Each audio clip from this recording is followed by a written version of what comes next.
చింతకాయ చెక్కు తీసుకునే కాలం వచ్చేసింది. ఎన్ని రోజులకు తీయాలి, ఎట్లా తీయాలి, పచ్చడి ఏమన్నా ఖరాబ్ అయిందా, బూజు పట్టిందా, అన్నీ పర్ఫెక్ట్గా పోసినాం కదా, బూజు గిట్ల ఏమన్నా వచ్చిందా, కొండ గుర్తులు బండ గుర్తులు అన్నీ చెప్పారు కదా తమ్ముళ్ళ అరుణ గారు. ఏంటివండి ఆ బండ గుర్తులు కొండ గుర్తులు అంటారా?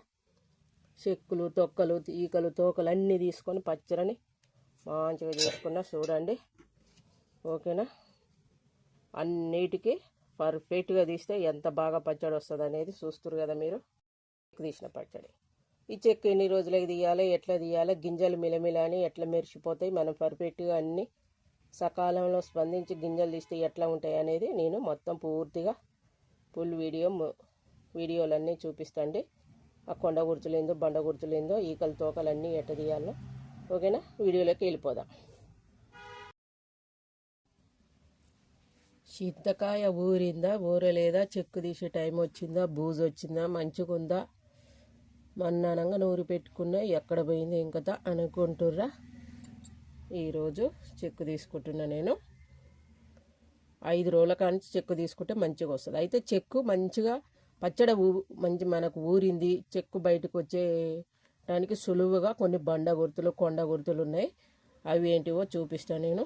ఈ చెక్కుని ఏరుకొని పేరుకొని ఈకలు తోకలన్నీ తీసుకొని శుభ్రంగా చింతకాయ పచ్చడి తేటగా చేసుకుందాం. ఇవాళ మా ఆయన చెక్కు తీయమని ఆర్డర్ చేసిపోయిండు. లేకపోతే ఇయ్యలేదనుకో పరంజ్యోతి లేక నా మీద ఎగబడతాడు, కాగబడతాడు. చెక్కు తీసే ముందు మాత్రం చేతులు శుభ్రంగా ఉండాలి సుమా, లేకపోతే కష్టమైపోతుంది. ఏమాత్రం అశుభ్రత ఉన్నా కూడా నేనైతే పచ్చడని లక్ష్మితో సమానంగా భావిస్తా. పచ్చళ్ళని ఏదైనా సరే. అయితే నేను పచ్చడి ఊరిందా లేదా, చెక్కు ఎప్పుడు తీయాలి, ఏమమ్మారునమ్మ బండ గుర్తులు కొండ గుర్తులని తమ్నేలు పెట్టినావు కదా, ఏంటివమ్మ అంటారు కదా బండ గుర్తులు. అవి ఏంటివంటే చూడండి. ఇప్పుడు ఇది ఉంది కదా గింజ, ఈ గింజని మనం ఇట్లా ఒత్తినామంటే అట్లా అది బయటికి రావాలి. ఇప్పుడు పచ్చడ పరిపూర్ణంగా ఊరింది. ఇంకా నేను గింజ ఏమంటది, నేను ఇళ్ళ ఉండను బయటికి వెళ్తా నన్ను తీసేయి తొందరగా అంటది. ఉప్పు పోసి పసుపు పోసి నన్ను ఊరబెట్టినావు, ఈ ఉప్పు పసుపు నన్ను బతకనిస్తలేదు, నన్ను బయటికి వెళ్తా నన్ను ఎలగొట్టు బయటగానే అంటది గింజ. ఇది పచ్చడ పర్ఫెక్ట్గా ఊరిందంటే గింజ ఇట్లా తేటగా బయటకు వస్తుంది. పనితనం అంటే ఇట్లా ఉండాలి. ఇక చూసిరు కదా గింజలు ఎట్లా వస్తున్నాయి, తొక్కును వదిలేసి గింజ బయటకు వస్తున్నాయి. అవి ఏం చేసుకుంటే తొక్కును తీసుకొని వచ్చుకొని ఇట్లా అన్నమాట. ఇయే పచ్చడి పర్ఫెక్ట్గా అయింది అనడానికి బండ గుర్తు ఇది. ఎంత చెయ్యరాని వాళ్ళైనా ఎంత తెలియని వాళ్ళైనా చేసుకోవచ్చు అన్నమాట. పీసు కూడా ఏరేసుకుందాం.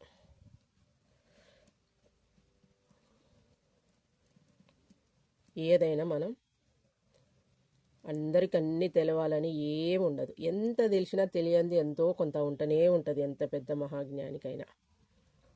ఇప్పుడే కొత్తగా సంసారం పెట్టినోళ్ళు పచ్చళ్ళు పెట్ట నేర్చుకుంటున్నోళ్ళు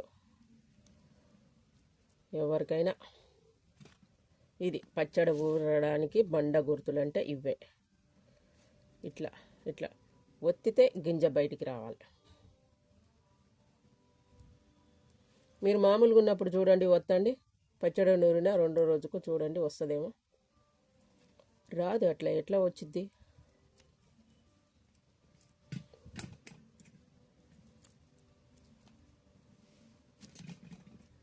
పచ్చడి శుభ్రం చేసుకొని మనం గింజలన్నీ తీసి ఒక గిన్నెలకు వేసుకొని ఆ పీసుకు వాటికి అంతా రసం వెళ్తుంది.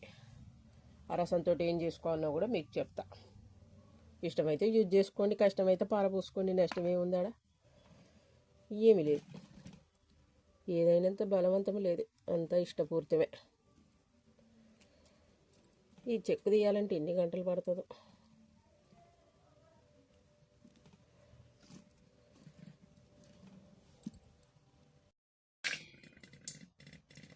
కట్టేడు గిన్నెలు వేసుకోండి చెక్కు తీసి.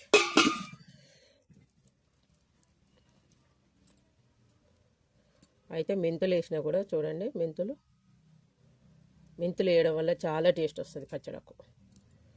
కావాలంటే మీకు ట్రై ఈ హెల్త్ కూడా చాలా మంచిది కదా మెంతులు. అవేం తినరాని వస్తువులు కాదు కదా. ఆరోగ్యానికి మేలు చేసేది ఎంత కష్టమైనా మనం భరించాల్సిందే. ఎందుకంటే ఆరోగ్యంగా ఉంటేనే ఏదైనా చేసుకోగలుగుతాం, ఎంత సొమ్మైనా వేసుకుంటాం, ఎంత డబ్బైనా అనుభవిస్తాం. ఆరోగ్యమైన సంపద లేకపోతే నీకు ఎన్ని సంపదలు ఉంటే ఏమి లాభం?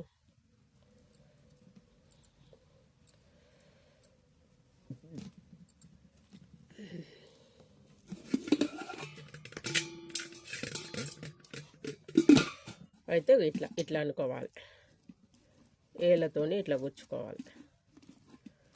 మన చేతికి ఏదైనా గట్టిగా తగిలితే అల్ల గింజ ఉన్నట్టు. 5వ రోజు నుంచి స్టార్ట్ చేస్తారు గింజ తీయడం. కొంచెం నాకైతే ఒక్కరోజు లేట్ అయ్యి, ఎక్కువ రోజులు ఉందనుకోండి ఈ గింజ చీకిపోతుంది. ఉప్పు ఏదైనా తినేస్తుంది కదా, ఉప్పు ఇనుమునే తినేస్తుంది, గింజ లెక్క దానికి దీన్ని కూడా తినేస్తుంది. కాకపోతే మెత్తగా నుజ్జు అవుతుంది మీరు లేట్గా ఉంచారంటే. అందుకని ఏది ఎప్పుడు చేసుకోవాలో అప్పుడు టైం ప్రకారం చేసుకోవాలి. ఈ పొట్టుల నుంచి వెళ్ళింది ఇది ఉంది చూసిరండి, ఇది మంచిగా వెన్నరామ లెక్క అవుతుంది. ఇది పచ్చడి నూరితే స్మూత్గా వెన్న లెక్క అవుతుంది. పొట్టు మీద వెళ్ళింది, గింజ మీద వెళ్ళిన పొట్టు.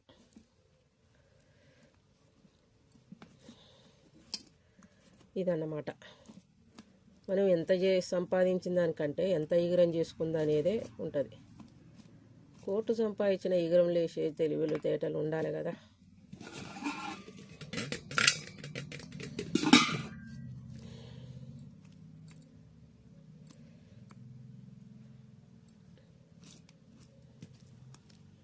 మనకు నారపీసు ఎంత వెళ్తే అంత తీసుకోవచ్చు. నారపీసు ఉన్న నష్టం ఏమి ఉండదు. కొద్దిగా ఆడోటి ఈడోటి గింజ ఉంటే మాత్రమే అలా చీకిపోయి కరిగిపోతుంది. చింతకాయ పచ్చడి మీద మీకేమన్నా అనుభవాలు ఉంటే కూడా చెప్పొచ్చు.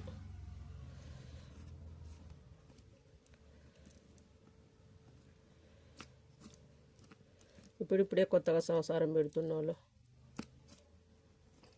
వాళ్ళకి తెలుస్తుంది కదా. తెలియని వాళ్ళు ఎవరికైనా ఉంటే యూజ్ అవుతుంది. ఇదన్నమాట. పచ్చడి ఊరింది అనేదానికి బండ గుర్తు కొండ గుర్తు నేను చెప్పిన కదా. ఇట్లా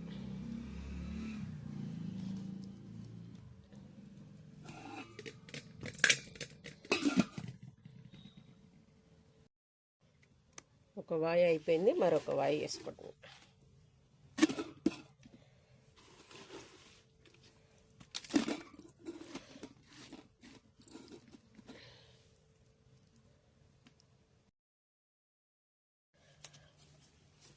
అమ్మయ్య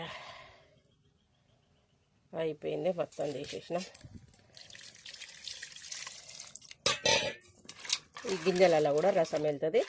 ఈ రసాన్ని మనం దబ్బడం పెట్టుకోవచ్చు, సపరేట్గా చారు చేసుకోవచ్చు, పప్పులో పోసుకోవచ్చు, ఓ టిఫిన్లో పోసుకొని ఫ్రిడ్జ్లో పెట్టుకొని మరింత వెళ్తే మాత్రం దేంట్లో కన్నా వాడుకోవచ్చు.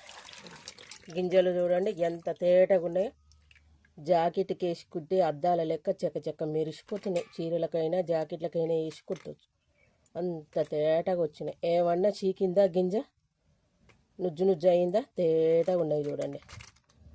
సకాలంలో స్పందించి మనం టైంకు గింజలు తీసినాం కాబట్టి ఇంత మంచిగా తేటగా వచ్చినాయి అన్నమాట. ఇట్లా మనం అన్నీ పర్ఫెక్ట్గా పోస్తే గింజలు అనేది ఇట్లా వస్తుంది. ఈ గింజలు చిన్నప్పుడు మేమైతే స్కూల్ నుంచి వచ్చి రోజుకి ఇన్ని చేతిలో పట్టుకొని తినుకుంటూ ఆడుకునేది. మీరు కూడా అట్నే చేసేదా చెప్పండి. మెరిసిపోతున్నాయి. జాకెట్కి వేసే చీరలకు వేసి కుట్టుకోవచ్చు, అద్దాల లెక్క ఎట్లా మెరిసిపోతున్నాయి చూడండి. చిక్కు వెళ్ళడానికి బండ గుర్తులు కొండ గుర్తులు అన్నీ చెప్పినా కదా మీకు నేను. అవన్నీ గుర్తు పెట్టుకొని మీకు ఇష్టమైతే మీరు కూడా ఇట్లనే చేసుకోండి. ఈ చార్ల దేంట్లోనన్నా చార్లకు పోసి ఉపయోగించుకుంటా. ఇక అసలు కథ ఏంటిదంటే చిక్కు తీసిన చింతకాయ చూపిస్తాం మీకు. వచ్చేసింది అసలైన మూతబరి. ఉడూరిగా మంచిగా తేటగా బతుకమ్మ లెక్క ఎట్లా ఉంది చూడండి. ఇట్లా చేసుకుంటే ఎన్ని సంవత్సరాలైనా పచ్చడి ఖరాబు కాదు. మన గింజనే ఎంత తేటగా వెళ్ళిందో చూసింది కదా. నేనైతే 7వ రోజు తీసుకున్న గింజ. అట్లయితేనే మంచిగా ఉంటుంది. గింజ మెత్తబడదు, చీకదు, అందులో పచ్చడిలో నుజ్జు కాదు, ఫ్రెష్గా బయటకు వచ్చేస్తుంది. అట్లా తేటగా ఎట్లా వచ్చింది చూడండి, ఒక్క గింజ కూడా ఖరాబ్ కాకుండా ఇట్లా ఉంటాయి. అదన్నమాట సంగతి. నేను చెప్పిన విధంగా మీకు నచ్చితే పెట్టుకోండి. మీరు ఎట్లా చేస్తారో కూడా చెప్పండి. ఓకేనా?